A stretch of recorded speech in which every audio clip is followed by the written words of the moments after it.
What's up, people? I am back. I know it's a little early. Like I tend to do these videos normally, and if it sounds a little echoey, it's just because I kind of clean the room, so the room's a lot echoier. So if I sound echoey, that's why. But today, I am gonna be listing my favorite movies from 2003, and there was some good ones. I was able to make 14. And I gotta say, it was a fun list. Because 2003, like, the 2000s really were kicking in at this point. Um, the switch for music. I felt like, obviously gaming is getting better, going more into the 2000s. And 2003 wasn't a bad year for movies. I mean, yeah, you had some duds like that shitty Hulk movie, and uh, I didn't hate the movie personally, but like the Daredevil movie was also that year. But and Matrix Revolutions, which wasn't great. Like I know I'm the popular opinion. I did put Matrix 2 in the list. I like Matrix 2 or Reloaded, but I didn't hate it. But Revolutions was disappointing, but I still felt like I had to mention it. So I'm gonna be doing that today, and then tomorrow I am gonna be doing The Howling. Then Wednesday we'll be doing Wolf Creek 2.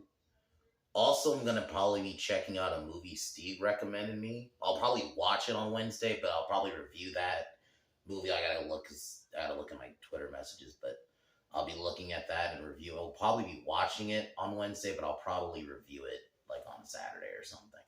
And then Thursday, Conjuring 2. And then Friday, we're gonna be doing the original Exorcist. And then probably Sunday, I'll be doing Maniac Cop. So, but before we get into it, let's get into my list. Hold on, pack a fresh one. But I guess we can get started. We'll start at number 14. My number 14 is Shanghai Nights. I'm gonna be honest. I didn't hate this movie. Like, it's not as strong. I think it's another case not as strong as the original. Or Shanghai Noon, but I did like it. I liked the London setting. I thought the villain was pretty fun. I thought that the girl they brought in was a fun character. I love like the Sherlock Holmes scene. There was even like a Jack the Ripper joke in there. Like I liked the movie. I thought it was a solid like sequel. It's not as strong, I'm gonna say it again, as the first one. But I thought the chemistry is still there between Owen Wilson and Owen Wilson and Jackie Chan. I thought Chan, I think is Jackie Chan's character's name, was pretty fun still. Like for a sequel, it did everything it kind of needed to do. I remember watching this the first time. I watched this and the first one back to back, and at the time, I think I liked this one a little bit more because I really liked the London setting. But definitely older. I would probably say Shanghai Noon's a better movie, but I did like this one. So that's my number 10. My number 14, sorry. My number 13 is Jeepers Creepers 2.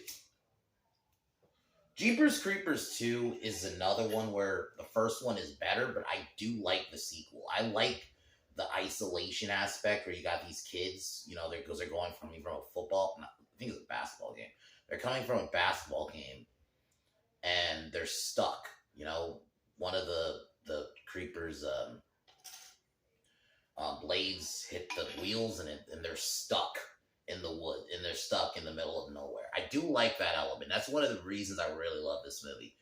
I love isolation horror. So I love like when you have the characters who are just stuck somewhere and they have to figure a way to get out.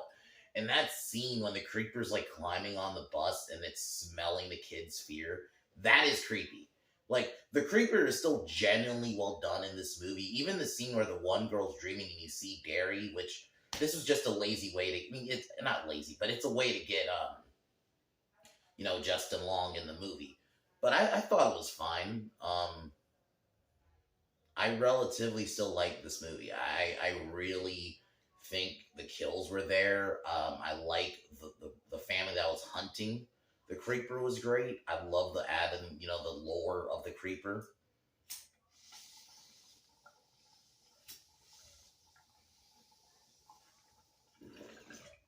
Oh. like, like character wise, this one isn't as strong as the first one. Like, 'cause I think Trish and Derry were genuinely well done characters. I thought some of the teens in this movie were a bit much, but they were fine. They were serviceable, and maybe if we switch, I would make the movie about that family that was hunting the Creeper that shows up in the end. He probably should have been the main character, but I did like the element, like I said, them being stranded in the middle of nowhere. I think that was genuinely creepy. That scene where the Creeper's smelling their fear is one of probably the best Creeper sequences in these movies. Unfortunately, this is the last good Jeepers Creepers movie because the rest pretty much go to shit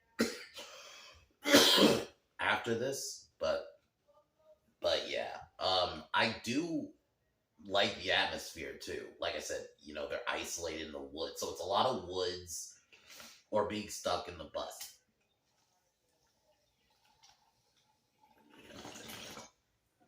It is frustrating because this movie does set up what you could have done a Jeepers Creepers 3, and they just did not follow it.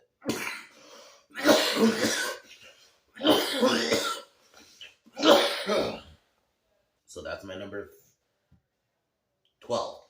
Number 11, Scary Movie 3. I love this one. This is one of the first ones without the Wayans, and I know there are people out there who do not like this one because of what happened with the Wayans brothers behind the scenes, and I don't agree with it either, but I'm sorry, I find this movie funny. The way it was able to riff on The Ring, riffs on Matrix Reloaded, because there's a scene later where it's the architect, but it's George Carlin. It riffs even like Queen Latifah's character. She's supposed to be like the Oracle, and then you have Orpheus, which is clearly supposed to be more. It's fucking funny. Like, I think this movie is genuinely funny. Oh, riffs on Signs. Charlie Sheen's clearly supposed to be Mel Gibson's character.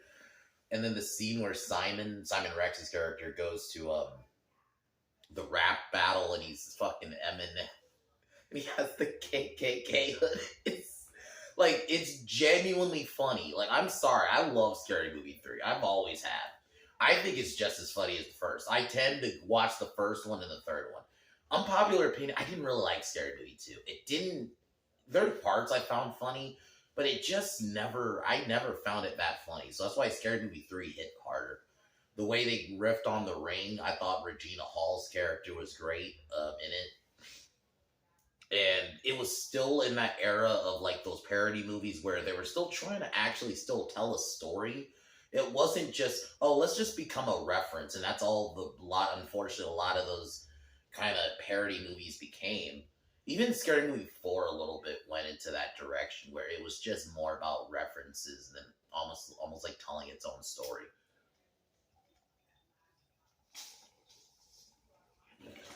Oh, Leslie Nielsen as the president is fucking hilarious.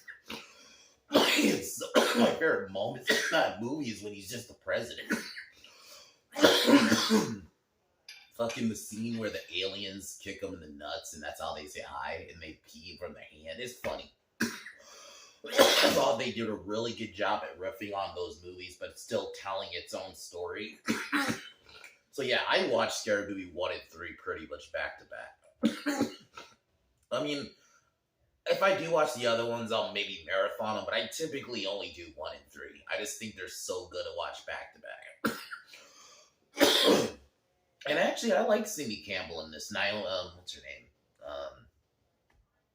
Can't think of her name at the moment, but the actress who plays her, I thought she did a pretty good job. I actually think she was kind of funny. I thought she was funnier in this one than in the first one, though she had funny moments in the first one. But the kid who kept getting fucking hit by everything was fucking hilarious. Oh, that was funny. So that's my number 11. Number 10 is Matrix Reloaded. No. That's my number 9. My number 10 is Final Destination 3.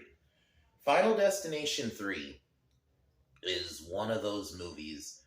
2, sorry. 3 was in '06. 2, Final Destination, I like it better than the first. I love the kills. I think the kills, it continues that trend of being realistic and not just going overboard and, going way too far with the kills where it's like not even realistic.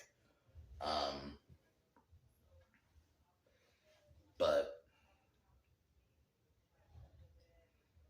But yeah, like I think this has some solid that whole sequence with the road. That's my favorite like opening like kill sequence is that them on the road. The fucking logs, the fucking it just went to chaos. Like that whole scene showed the chaos perfectly and it looks good.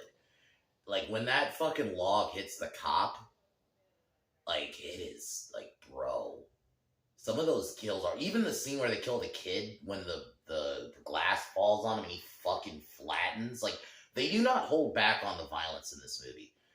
When the dude gets his eyes penetrated by the ladder, granted, obviously I don't think that would have happened because that did not have enough force, especially where it was whatever. But even then, it was cool that they brought Clear back, so you at least had a character from the first movie. I don't know if they couldn't get Devon Sawa to come back, and so I'll admit, if I had to say one negative, I do not like the way they kill off Devon Sawa in this. I don't really like it.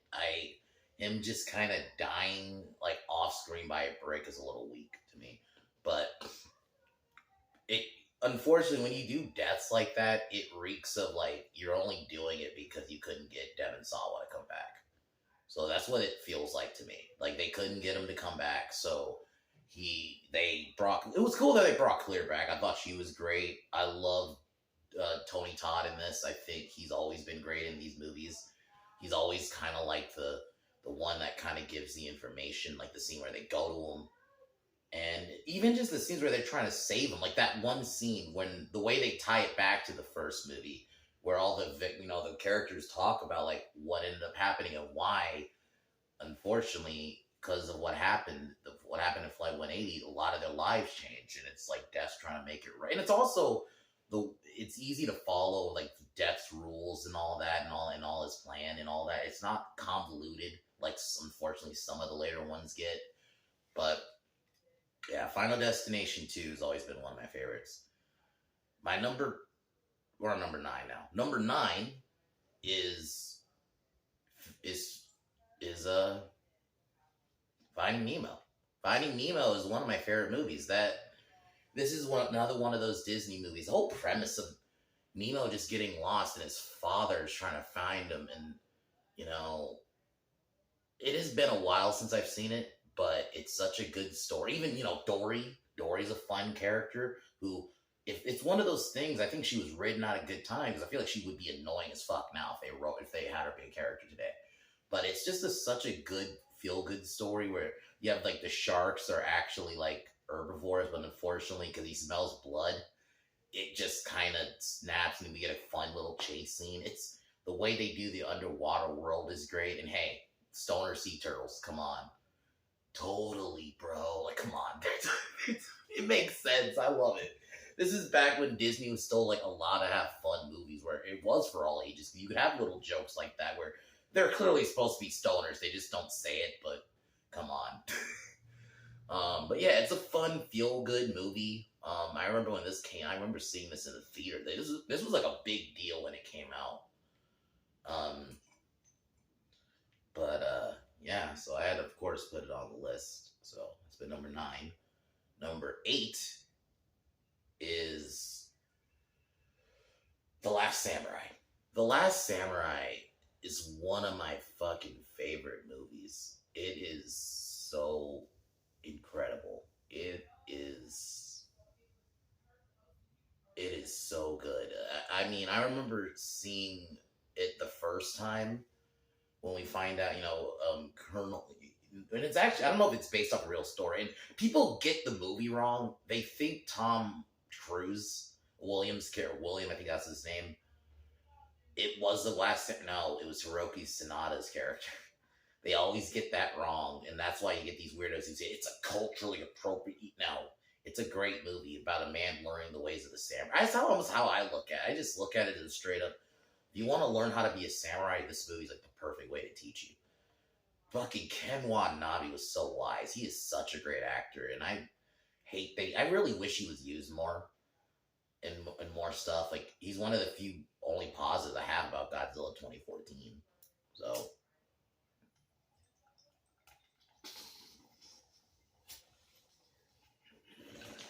like the scenes he has teaching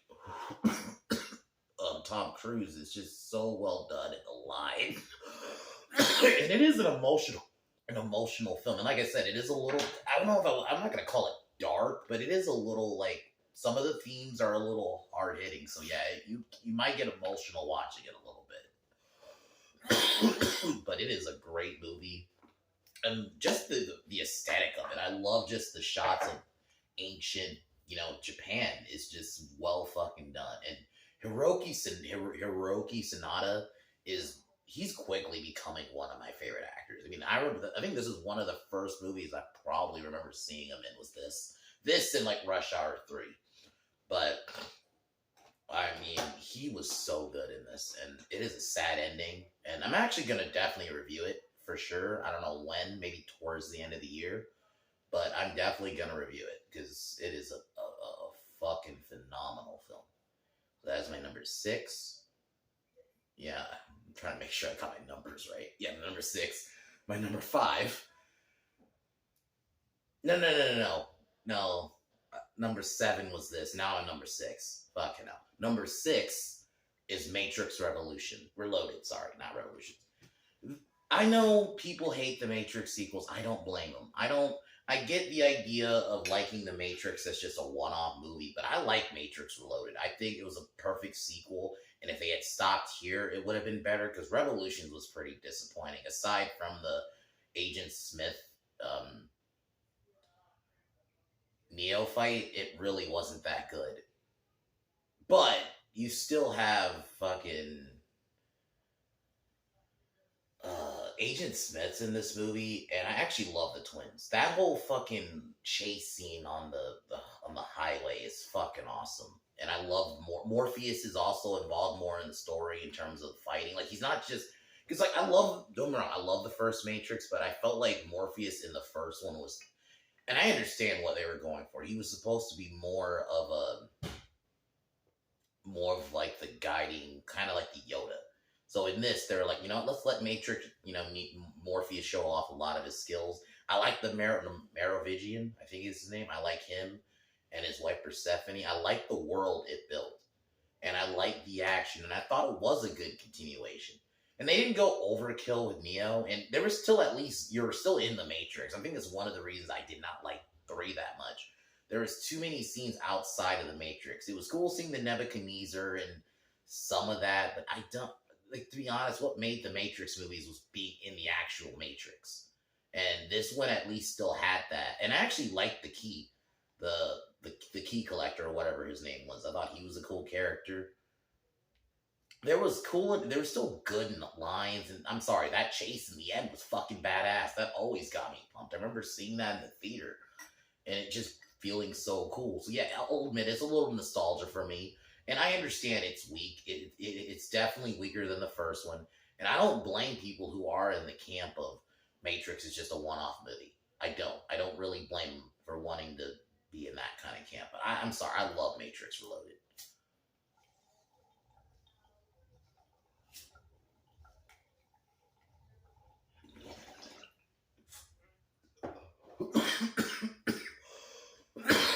Number 5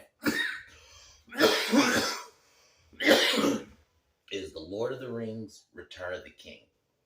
It's probably like, I like them all. Two Towers is probably the main one I love just because of the Battle of Helm's Deep, but I do love this one. I love the way it ties up the whole story, the growth between Sam and Frodo, obviously what happens with Aragorn and becoming the king in the end, it was cool seeing the Witch King, even if it was just for a little bit. He was a cool antagonist. We get the I Am No Man, seeing Eowyn and her growth in this movie, and I guess technically in the last one too. The way these movies are all just tied together, and the way all these characters go. I've always loved Lord of the Rings. I've always had that respect for it. I'll say it's not like my IP like that, but I understand why these movies are revered, and I'm gonna say it. I think objectively, this is the greatest trilogy ever made. I don't think there's any argument for another one. If we're going just pure objectivity, these movies are perfect. Perfect ending, you know, with Aragorn becoming king, and hence the title. I just love it, and I love the final battle in general. I've always loved it. I thought it was one of the greatest. Like, if you want to say third in a trilogy, this is definitely probably the best. I think this is a perfect ending. This and like Return of the Jedi, even though whatever I feel about Star Wars. So yeah, I had to include it in the list. So I remember seeing this in theaters and it just being such a big deal seeing this in theaters. The fun, because I saw all of them in theaters, and this one was like probably the biggest one. I remember even though I was like 7 at the time, I remember just the crowd reaction.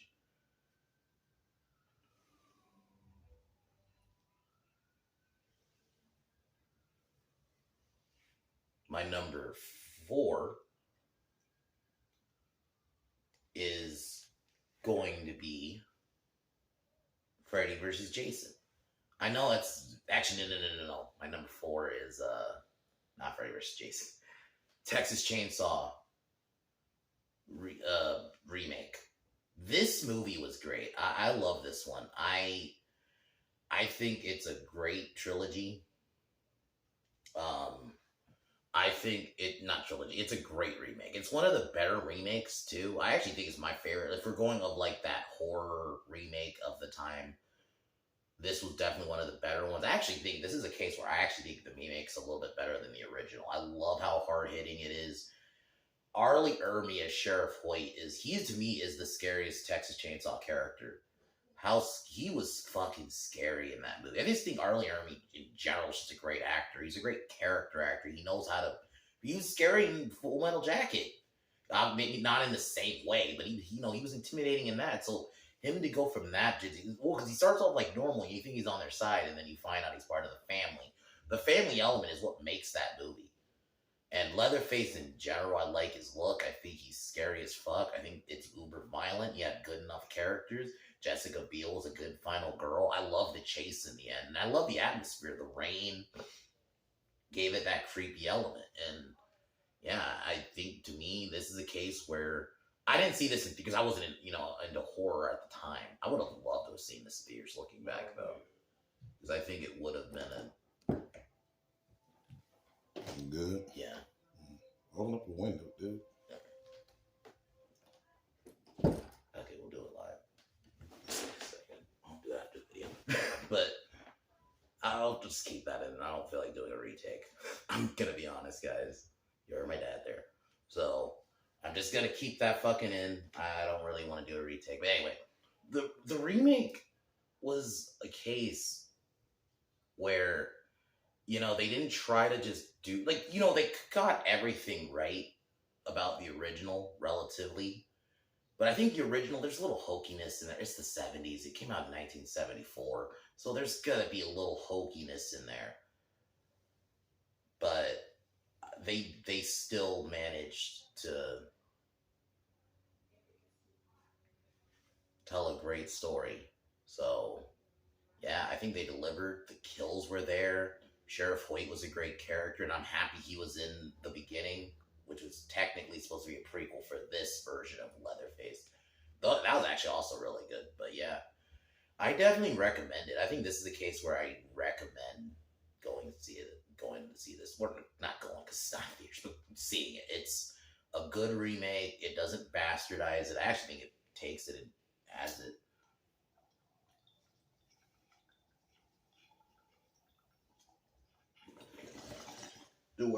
Or even we could debate if it's as good as. I think it's as good. Personally, I like it a little bit better. Not like majorly better, but I do think I like it a little bit better than the original. I think the original, some of the characters weren't great. Whereas I feel like this one had great characters, like even like the secondary ones.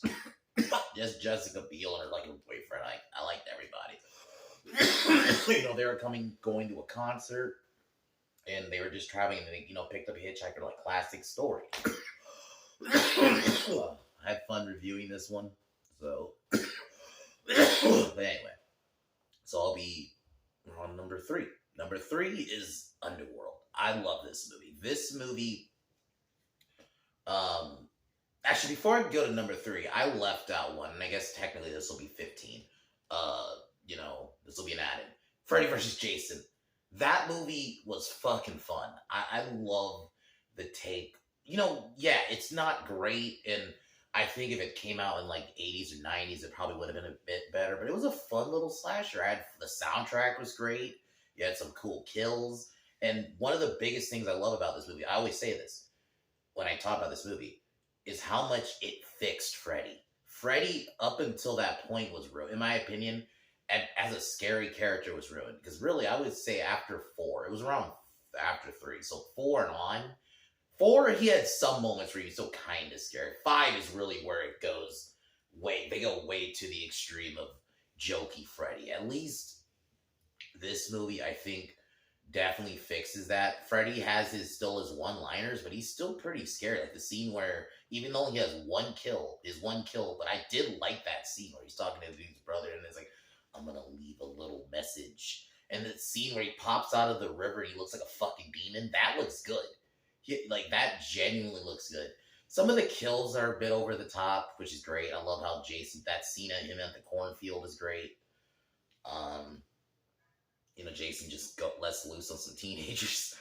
And yeah, it's a great movie. I have fun with it. It's not objectively great. But for me, it did its job. It got Freddy and Jason to fight, and Freddy's reason for needing Jason was plausible. He's like, I need Jason to do some kills for me and make people think it's me back, and I can get my power.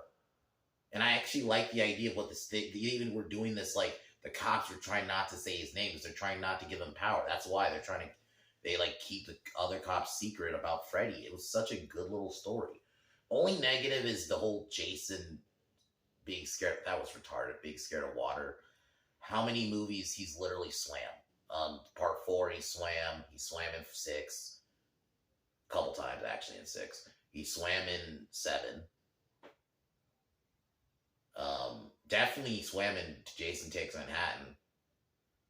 So he had no problem. He has no problem swimming. It's like, and I've seen people try to say it was him, like, they maybe justified it with, Freddy, he's in Freddy's dream world, and maybe that exasperated it, but it's just, Jason has swam in so many movies. He's not scared of water. Like, come on. Even in part 4, where he's still a human, he swam. He did an underwater kill in that movie. And I think he swam in the remake, if I'm not mistaken, at least for one scene. So, he swam in, even if he didn't swim in the remake, he swam in like at least 4 movies I could just think of. So, that was a little weird that they went that direction. But back to my number 3 now. Number 3. Underworld. I love this take on werewolves and vampires. Selene and herself is a great character. And, even though she is a vampire, she has her own allegiances. And I actually liked Michael. I thought he was a great character. And like I said, the way that the lore of lichens and vampires is great. I love it. And they've been at war for basically centuries. And that opening scene where you just see a guy being chased by werewolves or lichens. The lichen design in general in this movie, I've always loved. I've always loved the design. I love, obviously, the cinematography and the aesthetic, the whole gothic style. It looks really good. I watch this movie all the fucking time. This is one of those I watch all the fucking time. I have fun with this one.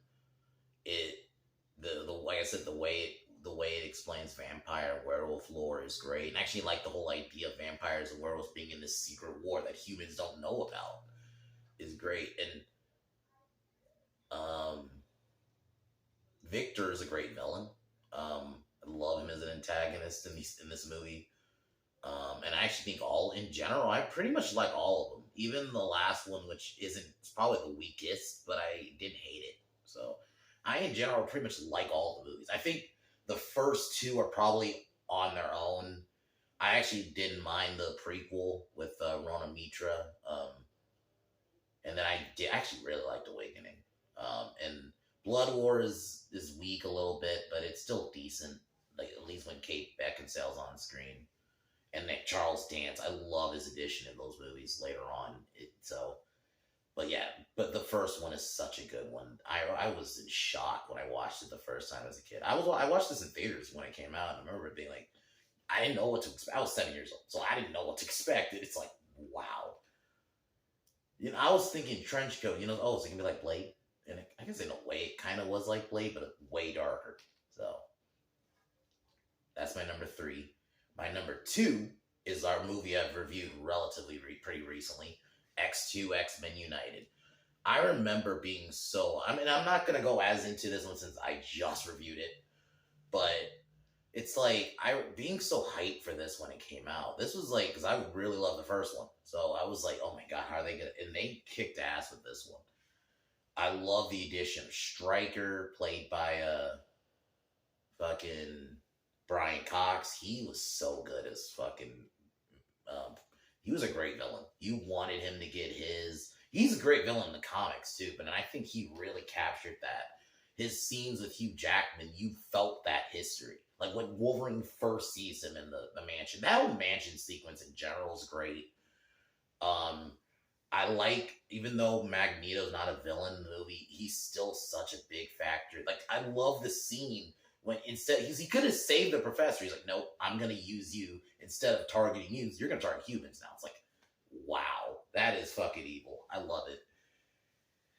Yeah, I just love this movie. I love the new characters. I love that Bobby and Rogue, they definitely fixed. I think that's like one of my big, obviously, my negatives of the first X-Men is the way Rogue was portrayed. They went way too angsty in the first one. I think at least this one, they toned it back a bit and they showed a little bit of sassy. Obviously not as much as I would love, but it was still good. And I love the ending, and I love the exploration of Wolverine's past. I'm a Wolverine guy, so it's cool that we get more of that. So that Nightcrawler scene in the beginning is so good. That scene looks so good still. Like the fucking Nightcrawler fucking mist just looks good. So yeah. So that's my number 2. My number 1, Kill Bill Volume 3. 1, sorry. I don't know why I said Volume 3. Kill Bill Volume 1. This movie changed my life. This is one of those that I just was like, I wasn't expecting. I think it's actually one of the first Quentin Tarantino movies I saw.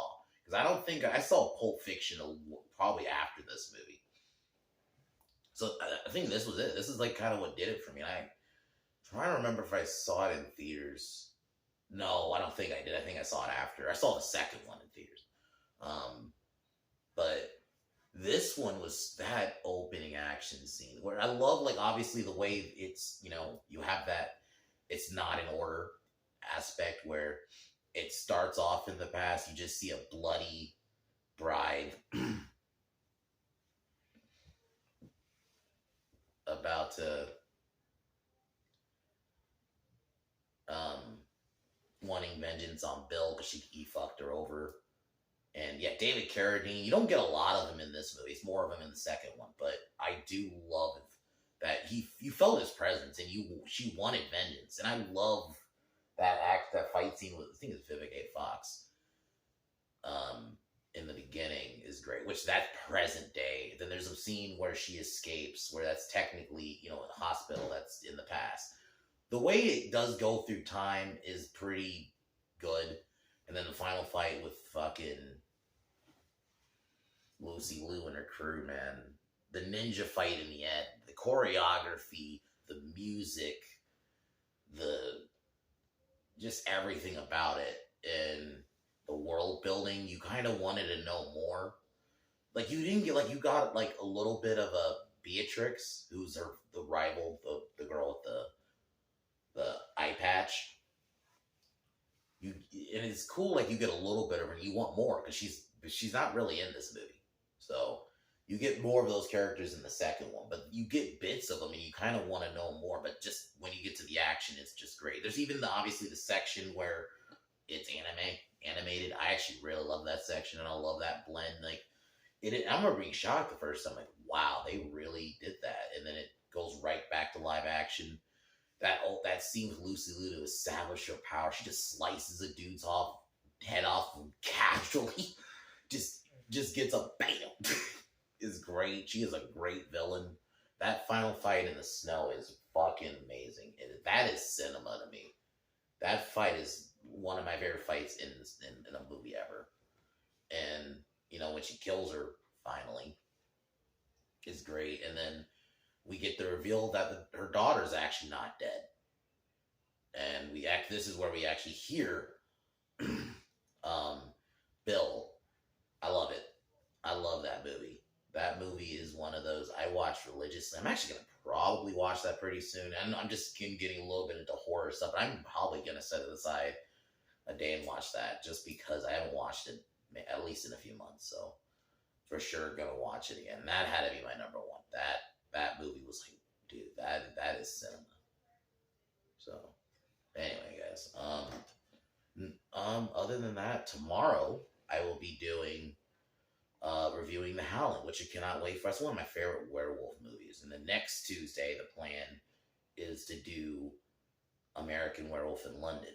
So, but yeah, guys, I am gonna peace out here.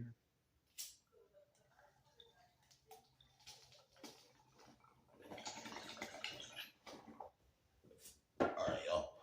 Talk to y'all later.